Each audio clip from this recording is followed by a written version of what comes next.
In this video, we will demonstrate how to set up the sales orders, work orders, and layaway preferences.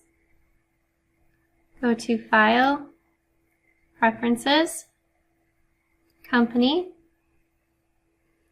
All of the preferences work the same for each of these order types. Therefore, we will just cover just the sales orders.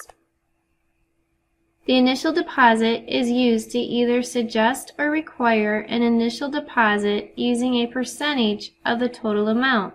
If require is chosen, then the sales order will not be allowed to be processed until the required deposit is tendered.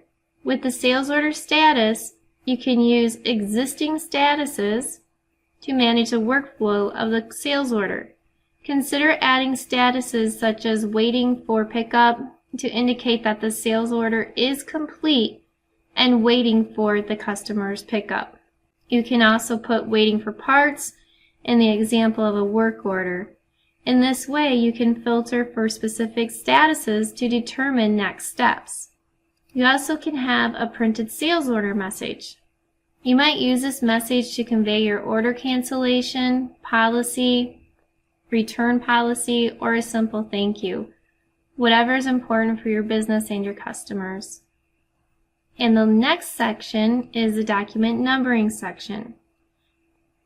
This is found under the sales order section and relates to the ability to change the numbering scheme for each of the various documents. You can choose how you want the numbering to show, if you want the date and the sequential number, and it will show you an example. And then you can also have a starting number, 8 digits maximum, and it can be numbers only.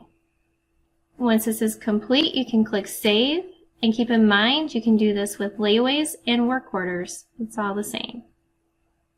And this concludes our video on how to set up sales order, work orders, and layaways preferences.